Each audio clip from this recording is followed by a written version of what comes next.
Hi, and welcome to Female Entrepreneurs Magazine, your go-to platform for ambitious women who are ready to take the business world by storm. I'm your host, Angel France, and each week we'll dive into the latest strategies, stories, and success secrets from the most inspiring female entrepreneurs around the world. Whether you're just starting out or scaling up, this is your space to connect, learn, and grow alongside a community of trailblazing women who, just like you, they are making their mark in the world of business. From personal branding to powerhouse marketing, from leadership to lifestyle tips, we've got you covered. So get ready to ignite your passion, fuel your purpose, and unlock your potential with Female Entrepreneurs Magazine. Let's make this journey together and turn your entrepreneurial dreams into reality. And welcome to the Real Female Entrepreneurs, and that is wrong. Oh, yeah, it is right. So let's go back because we had to rebrand for the show.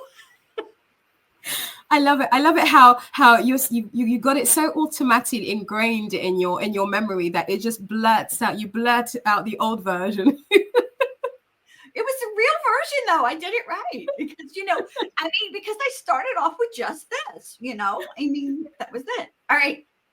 Hi, and welcome to the Real Female Entrepreneurs. Get ready to meet today's guest, the ultimate powerhouse in sales and business coaching. She has fierce strategies on unstoppable energy that empowers women to design magnetic identities. Crafting offers her crafting. We're starting over just because I messed up once. God, today's a rough day. We're like 8:00 in the morning here, by the way, just so you know. Okay. And I have to teach a training at 9. Go figure that one. All right. Take your time. Take your time. It's okay. We're going to have fun. All right. Welcome to the Real Females Entrepreneurs. Get ready to meet today's guest, the ultimate powerhouse in sales and business coaching. You know what? She has fierce strategies for you. She's unstoppable with her energy. And you know what? She loves empowering you, the women in business, to design magnetic identities.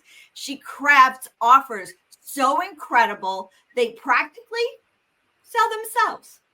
And she builds iconic brands that everyone loves to buy from. I think we all need her.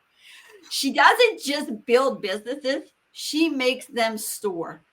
From bold brand transformation to actionable growth strategies, she's here to share her secrets for lasting success. Buckle up for an inspiring, game-changing conversation with Joella Priam, turning your entrepreneurial dreams into reality. Welcome, Joella. Oh my God. I am so excited to have you here. You're too precious, and I cannot wait to dive into this. Hi, Angel. So, first off, what inspired you to become the amazing entrepreneur you are? It just didn't happen whimsically, I'm sure. So tell me what happened. So, Angel, you know how in everybody's lives, there's that moment where you just know there is no turning back. There's that point in time where you think, okay, something has to change. For me, that happened when I got burnt out from my former job, laid off from the former job that also, basically tore my confidence down to shreds. And I just thought, okay, that was my realization moment. I would come home with such a pit in my stomach and thinking, I have to go to work. Long story short, when I got laid off, I thought, this is it. I cannot go and apply for another 9 to 5. I cannot work for somebody else for the rest of my life. I just cannot do it. So I am becoming my own boss. Like that was the light bulb moment. This is it. This is me. This is me. I'm coming in. I'm going to work for me. It's completely delusional. I have no idea what I'm going to do, but I'm going to make it work. That was my turning point, my pivotal moment. So what was the point that made you realize you wanted to be a sales and business coach? Whether things that you tried beforehand and maybe did okay at or didn't do that great at. So tell us that journey too.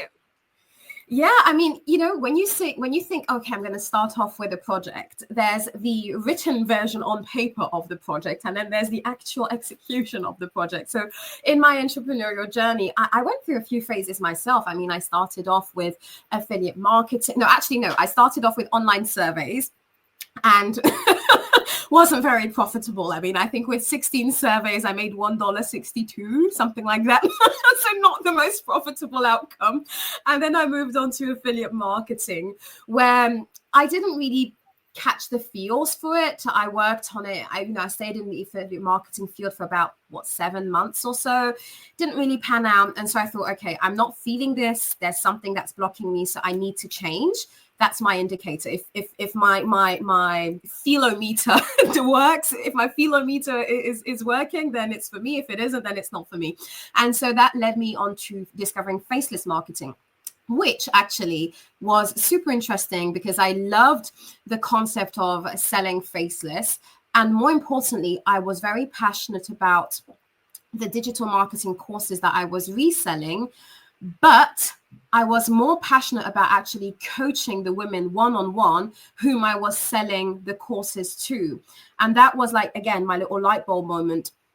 Yeah, but if you're more passionate about coaching them, you should actually create your own coaching business. And that's how I opened my own coaching business. That's how I got my first women onto my first coaching business. Now I see how you're able to help people identify their real fierceness of what they desire to do. Because isn't that what you really do, is like dig deep down and go, girl. Correct. I think whether you listen to whether I think it's just a question of really being truly honest with yourself and asking yourself, am I happy with what I'm doing? And I love the concept of affiliate marketing, but it didn't click with me. Faceless marketing, I loved it, but there was still something missing. And then I found that missing piece when I started coaching the ladies I'm coaching. Wow. And I know you love that. Yeah. And everyone has that fierce piece, that fierce something inside them that they know they are just meant for. Everyone has it in them. And sometimes you just need a little guidance to shed the light on what is it that you're fierce at. And do you help women in all countries? I know you're in Belgium right now, but do you help women in all countries, or do you focus in one area? No, so my clients are abroad. They're abroad, they're everywhere. So I have clients in the UK, I have clients in the US, I have clients in Europe as well. That's the beauty of being online, right? That's the beauty of running a social media online business, kind of like you guys, where it started off as a very local business, but in fact, it snowballed into something worldwide. Yeah, that's exactly what happened. And I love when that happens to women in business, for the simple reason it gives them that edge to know, hey, okay, I don't have to just be known in my backyard. Exactly. That's great. Okay, so starting a business, how long have you been in business?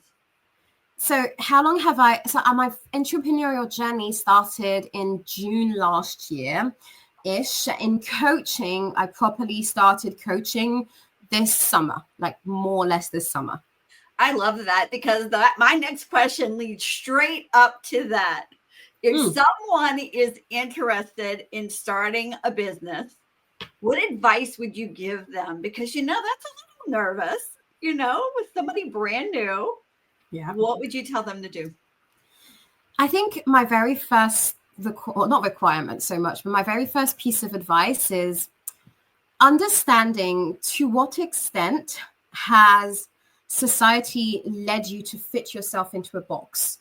At what to what extent do you, fit yourself in a very digestible, compact little box? Because the way society teaches us, especially as women, to behave is not how you should behave when you run a successful business. Society teaches you, especially as a woman, smile, be accommodating, don't voice your opinions, don't ruffle any feathers, play it small, play along. And when you're running a business, you simply cannot do that. You simply cannot bring that kind of energy and that kind of mindset and limiting beliefs into your business. It's just not possible. So that is the very first step, understanding to what extent you've been really conditioned to staying small, and then learning that it is okay to break free from that. It is completely okay to be obsessed with yourself. I mean, it sounds very, very vain, but at the end of the day, if you're not obsessed with who you are in your business, who's going to be obsessed with you? That's true. So that would be my advice. Really learn how to deconstruct, realize to what extent you've been conditioned to fit in a box, unlearn all those, limiting beliefs, all that mindset, so that you can then really properly spread your wings and embrace, look, this is my talent. This is what I'm good at. I'm going full throttle. I'm going fierce because I am fierce. And from there, you're able to take action, even if it's messy action, doesn't matter. Then you're able to really set things in motion. Let's talk about the biggest struggle I find female entrepreneurs have. It's actually getting themselves out there and promoting themselves. Yes. And what you just said, with them becoming fierce and understanding that is their thing they have to do. If they can't do it themselves, get somebody else to do it for you. Correct. Especially, and I'm just going to react to this, because I find that we aren't taught to shine a light on how good we are at something. We aren't taught to, and I don't like this word boast because it has such a negative connotation, but we aren't taught to boast. Whereas a man in his 40s or his 50s has tons of unearned confidence, and nobody is surprised or offended when he, boasts all of his achievements. So why is it that we as women shouldn't boast when we're so good at something, when we're so good at what it is we're good at in our industry? Why is it that we shouldn't? And if we don't know how to be fierce, that's fine. Then you get the mentorship, you get the support that you need in order to get to the end goal. Yep. And that is so true. And that's where you come in, because you teach women how to do that. So Correct. The next thing is the struggle. So Yeah. Someone who's been in business for a little bit, we all struggle at something. Yeah. What advice would you give for them who are struggling, maybe? So, I mean, here's a very, very, this is almost like this is almost like my onboarding course with my clients. I'm like, okay, I'm not going to say anything. I'm going to hand you the mic. So you do all the talking. What are the struggles? So this is a bit of a generic question to answer because it's so specific to what, your struggles are. So we really need to identify where are those struggles coming from. It's a bit like, I'll give you a very simple comparison. When patients are ill, whatever the illness, they first need to acknowledge that they're ill in order to then receive the proper medication for that specific illness. So it's the same thing in business. You can be struggling because of your mindset. You can be struggling because of your strategies. You can be struggling, whatever the reason for your struggle. But we need to understand where the struggle is coming from. And, we do that with our onboarding calls. When you join Fierce, understand what is specific to you. Where is the resistance coming from? Where is all the what's creating that block? Is it something mindset related? Is it something strategy related? We need to get to the bottom of it. And once we've gotten to the bottom of it, then we can really build onto building your business and becoming fierce. That it's so true. And if we couple the original conversation about putting ourselves out there, and then also realizing what is holding us back is the main key to all of it. Correct.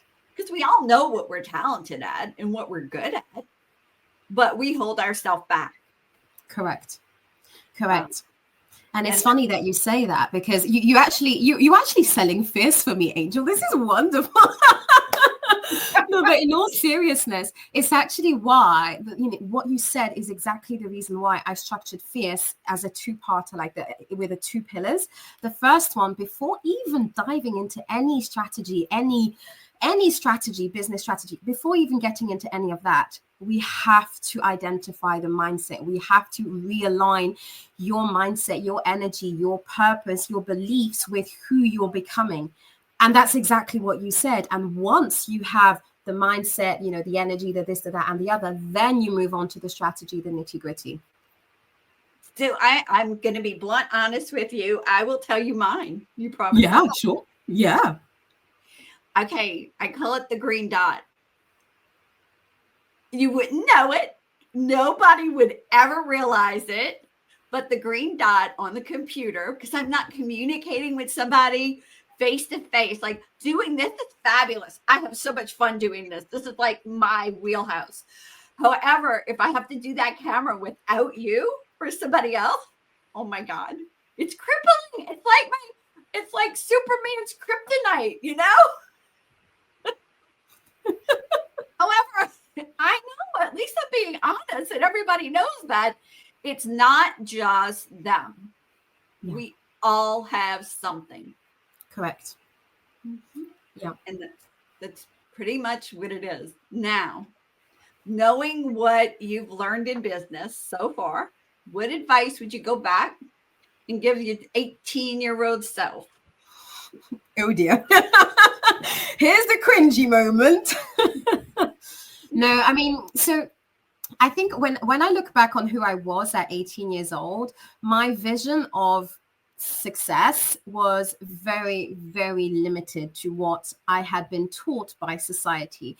My vision of success was, you have a great job with a fancy pants title, you get a great pay raise, you're a manager of some sort, you're managing a team of, I don't know, 5, 6, 10, 20 people, however many people. And that was my vision of success. So I think the very first thing I would say to 18-year-old self is, 18-year-old Joella, your vision of success is so much smaller than what it could be and what it should be. And that isn't to talk down on corporate jobs, because some people are perfectly happy and that is wonderful.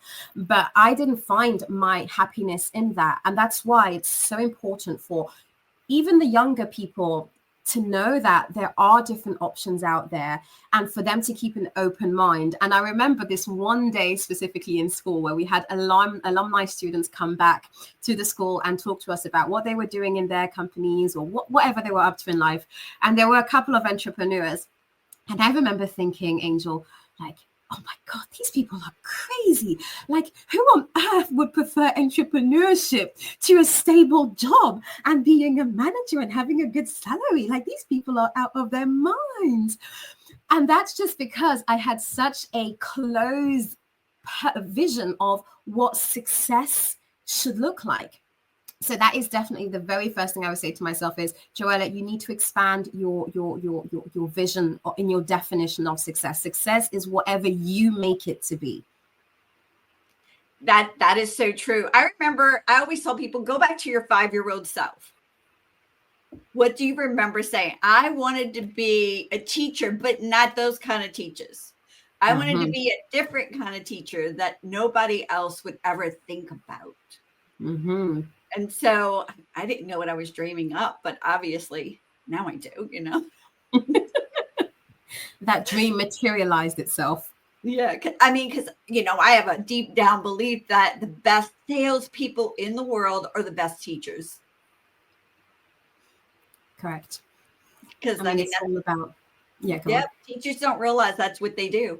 They sell every single day an idea, a concept, a history, whatever. Yeah. All right. What is one key strategy that has helped you scale your business that maybe somebody's like going, don't do that? Goodies. I like it. These are the juicy questions. Yeah. So, I mean, I think this isn't so much a strategy as it is a skill, But for me, it's discernment. Mm. Discernment on being able to know what is for you and what isn't for you. And to illustrate this, I'm directly going to speak about the mistakes that I made for so long, whether it was in affiliate marketing, in faceless marketing. I was trying to be something that I was not. I was trying to be someone that I was not, because I was so admirative of, all the icons out there that people who'd already built their brands, like the big names, Jenna Kushner, etc. I was thinking, okay, I need to speak like her. I need to post what she posts. I need to write like she writes. I need to have the same brand voice as she does. And at the end of the day, that just it's not who I am.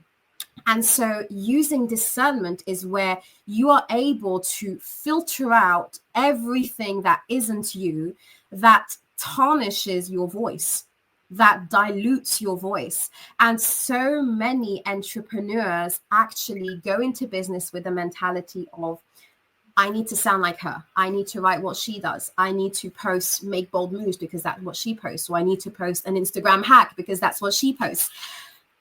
And when you go in with that mindset, you leave so much money on the table. You're literally leaving thousands on the table because you're not being authentically you. You're not being authentic to your voice, and you're not even being authentic to your own genius and your own talent. So for sure, discernment. Yep. I love both of those words, discernment and authenticity, because those are so true, both of them. All right. And I think that relates to our next question as well. So how do you stay innovative and ensure your business remains relevant and competitive? Yeah. I mean, that is also a delicious question also. I think the biggie for me is, and this comes directly it comes directly after discernment, is clarity. Once I know what isn't for me, once I know what isn't my voice, what isn't me, I focus on having clarity for me. So, Angel, when I wake up in the morning, when I would wake up in the morning in the past, I would go onto my Instagram and scroll what everybody else and their mothers had posted on the internet. I used to scroll and, okay, she's done this today, let me save her post. She's done this today, let me save her post. And that, unfortunately, is not clarity, because you're not speaking from you. So when I say clarity, I mean having clarity on who I am, what is my talent, what is my genius, what do I bring to the table, and I stick with it. Because once I have clarity on me, I then have clarity on my dream client. I know exactly who my client is. I know exactly what she needs. I know exactly where she's at. I know exactly where she wants to go and what's blocking her. And the direct consequence of that is, because I have clarity on me and of my dream clients, I know exactly that my offer is going to help them. So clarity is the most important thing to stay relevant. And it's not so much about staying relevant to the industry, it's staying relevant to your clients, it's staying relevant to your dream clients. Because it doesn't matter what Sally Sue is doing. Nobody cares. I mean, it's none of your business, and it shouldn't be any of your business. What matters is you. And the clients that you have are not going to relate to Sally Sue. Exactly. Exactly. Yeah. So, okay. So can you share any future plans or goals that you have in your business that we should keep an eye out for? Oh dear. So here's where you'll call me delusional, but I'm okay with that. I don't think anything's delusional. First off, I don't think anything's delusional. No, I mean, for sure. I mean, we all have plans, we all have milestones. But I mean, the most immediate milestone for me is I'm building towards consistent multi 5-figure months. And here is where, and I remember when I first started, you can look at my Instagram page, right? You'll see, so in the long term, in the long run, the goal is obviously to bring my business to 1 million. And I remember when I very first started my Instagram page, my very first post was me saying, I'm going to take my business to 1 million. And Angel, I know I have no business claiming that out loud, but that's how delusional and how fierce I feel. Because honestly, I haven't even crossed the 6-figure milestone. I haven't even crossed the multi 5-figure milestone, but I don't care, because I know that that is a long-term goal that I am working towards, and I am completely detached from the reality of it happening. But those are the type of goals that I aim for. So that's your answer. You know, multi big people, the multi big figures. That's just in terms of financial goals. But I mean, I think in terms more of human relationships, it's really just having women who discover how powerful they are. I think that's really the most important thing. It's this, for them to discover how much power they hold in themselves when they just let themselves be fierce. And I love the fact that your business name is Fierce, because that is just so true. All right. If you had Miss Fierce, I'm going to call you Miss Fierce, Joella. If you had one superpower for one day, just 24 hours, what would it be? Okay, so here my question, I'll bounce the question back to you. Is it a business? Does it have to be a business related power or non-business related power? Anything you want. Okay. Okay, so I'll give you two. If it were non-business related, I would say food. Eat any type of food without gaining a pound. I'm a foodie. I love food. I'm a foodie. And so that would be my non-business. I would have to add something to that. Lose weight while you're eating. Smart thinking. Yeah, that's actually very smart. I didn't actually think of that. But yeah, that's the non-business related one. But in more seriousness, I think if I had a business superpower for 24 hours, it would be to have the ability to time travel, just so that I could point out to my clients exactly all the missed out opportunities that they had in their lives, and take them back. Okay, look, you remember in, I don't know, December 15th, 2012, you had this opportunity and you missed out on it because you were scared X, Y, and Z. Well, here's what would have happened if X, Y, and Z, because I would have the ability to go back in time and go to the future timeline where they had indeed taken that opportunity. So just to show them how all the what ifs and what would have happened, and I should have done this or I should have done that, how much it all compounds. And when you miss out on opportunities, you literally miss out on treating yourself and becoming fierce. So that would be my business superpower. All right. I love time travel. My husband and I actually, when we first met, how you go, oh yeah, what's your favorite movie or anything? We both actually had the same favorite movie. It's Somewhere in Time. Yeah.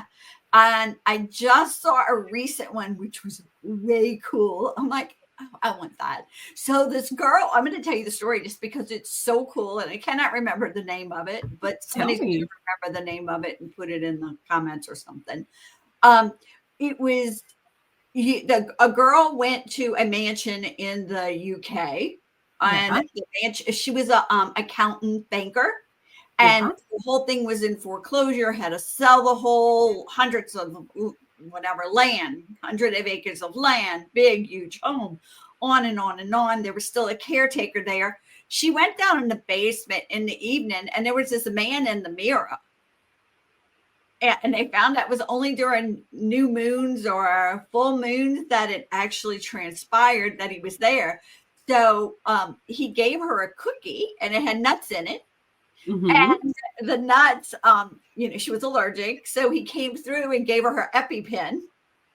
Yeah, and he couldn't go back because it closed off. He had to wait for the new moon. But when he did, he realized that, okay, he was losing this family home, and on and on and on.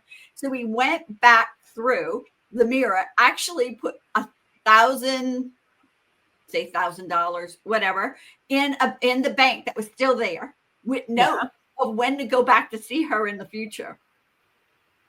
And so, yeah, he came back through once he knew everything was happening, and she acquired $240 million. Not bad, huh? The property, I thought was like so cool. Like, yeah, I could go for Prince Charming coming through and you say. So now you know that you need to put a mirror in your basement, Angel. Yeah. So anyway, long story, but it's a cute little movie. Anybody who wants to see it, I'll try to remember the name and post it. But oh my God, just a so cute movie. I love it. So that's the time travel thing that I love. All right. What's one fact about you that nobody knows about? Yeah, I mean, I think it's true that this I don't really speak about in my content, but I'm actually an engineer. I come from, yeah, I know that's usually the face that I get. I'm actually an engineer. I come from a full-on, like, hardcore scientific background. Designing bridges or windmills or energy optimization, green renewable energies, yada yada yada. And usually when I tell people that, I mean, your reaction is exactly the reaction that I get. You know, the eyes, the ogling eyes, like, huh? Oh my word. You know what? I love, though, the fact that you probably went into that because of people encouraging, because you were smart and witty and could handle things and you understood numbers, everything you need to be an entrepreneur. Correct. And thank you so much. I mean, I like seeing it as, I mean, I think it's also about problem solving. Like, I like problem solving. And okay, you could think of designing a bridge and, you know, calculating structural workloads as solving a problem, which it is, in the same way as helping women, you know, tap into their fierce identity, tap into their fierce mindset and build a fierce business and, you know, launch the strategies they need in order to reach their next milestone. So I guess you could create a parallel with problem solving between engineering and entrepreneurship, really. Yeah, that's true. That is so true, because you have to problem solve on a continual basis every single day and reinvent yourself. Correct. All right, books that you love. What is a book you love? It can be anything. It can be fictional, it can be business, it can be anything. Toughie. This one's a tough cookie, yeah. Okay, so I do have to say I'm a sucker for romance. So when it comes to fictional books, I'm a sucker for Bridgerton. I'm a sucker for the Bridgerton series books. I'm a sucker for them. I mean, it's just very light and full of romance. So I'm a sucker for those books. But on the more business related side of things, I definitely think the book that really marked me the most was Rich Dad, Poor Dad by Robert, I think it's Kiyosaki. I'm never quite sure of the name, but I think it's Robert Kiyosaki. And in this book teaches you all about financial literacy. And it really changed my perspective on money investments and how you have to invest in yourself, how you have to see investing in yourself as, you know, you're investing in your greatest asset, which is your brain. And if hard work was what created riches, then, you know, farmers, people in the agricultural sector, nurses, you know, they'd all be the millionaires. But the truth of the matter is they aren't. And so wealth comes from having skills to manage money, to create money, to create more, to invest money, to create more money. So I definitely think that that's got to be the book that really, you know, set off all the light bulbs, like, oh my God, moments in my brain, for sure. I love your oh my God moments. All right. A song that gets you moving. You can give me a few or one or two. It doesn't matter. Okay, so I'm full of sass, so I like Me Too by Meghan Trainor. You do. I love that song. Amazing. Because the way I see it, Angel, right, is you have to be so obsessed with who you're becoming that if you were somebody else, you would crave to be me. That's how I see it. And that's exactly what the song is about, right? It's, you know, I'm celebrating myself and I'm celebrating my genius and I'm celebrating who I am. And to the extent that, yeah, everyone wants to be me. Everyone wants a piece of me. And that's exactly how, that's like, I don't know, this song just really gets me really hyped up. It's my go-to song when I'm feeling down or whenever I know I need to do something really important. I just put that on and then start dancing around and then I feel energized. That is so me. I love that song because, you know, I just like, you know. All right. You have a favorite quote? Actually, I do. So there is, so she remembers, let me find it up just so I don't mess up the words exactly. It's, hold on. She remembered who she was and the Game Changed by Lala Delia. And she's actually a spiritual writer, wellness educator. And she wrote a book called Vibrate Higher Daily. So it's more in the manifestation side of things. But what really just strikes me in this quote is, when you embrace your identity, that's when the game changes, because you're no longer playing by the rules. You're just rewriting the rules. You're playing in your own league. And, that's the most important thing that I wish for all my clients and that I see in them, is that they think they come in, they stop playing by the rules, they write their own rules, and then boom, they skyrocket. Individuality. That's what you all have. I love that. Exactly. All right. What is the best way for our audience to connect with you? Simple. Instagram. My Instagram handle is at Joella Priam. So Joella. Priam is Priam. That's my Instagram. And Instagram's the easiest way to get to you. I love that one. Instagram's the easiest way to get to me, yes. Is there anything else you'd like to talk to our audience about that maybe we didn't talk about today? There is something that comes to mind, which is, I think, something that a lot of entrepreneurs struggle with. And I think, you also indirectly mentioned it. You said, a lot of entrepreneurs, who've been in business for a while and who are struggling. I think it's also about reframing how you see struggles, how you see failure. It's about, resetting that mind whenever something, I don't know, I'll give you a simple example. Like, for example, you posted a reel and it flopped. The way I used to see it was, it flopped. Okay. Well, I only have X followers. I'm like, yeah, what about it? Okay, next. I just brush it off. Like, okay, watch me. I only had X views, watch me. And it's really just about turning the situation around. A client didn't sign, that's fine. It means that client wasn't meant for you. That client wasn't aligned with you. And there's going to be 10 other clients who will come, and 10 other dream aligned clients. It's really just about reframing how you see failure, because failure isn't failure. It's lessons in disguise where you're learning resilience and you're just learning how to lead fiercely in those type of difficult moments, because you can't avoid them. We always have challenges thrown at us. What will differentiate a successful, fierce person to an unsuccessful person is simply how you react to the curveballs that are thrown at you. I love that. That's what I'd say. I love that. Joella, I want to thank you for being on with us today. I cannot wait to see you in the magazine as well. Oh my God, you're going to be gorgeous. Thank you. I can't wait. Simply cannot wait. Thank you for being with us today. Thank you so much for tuning in to this episode of Female Entrepreneurs Magazine. I hope you found inspiration, actionable tips, and a sense of connection with our incredible community of driven women. Don't forget to hit that subscribe button, leave a review, and share the episode with fellow entrepreneurs who are ready to elevate their game. Remember, your success is just the beginning, and we're here to support you in every step of the way.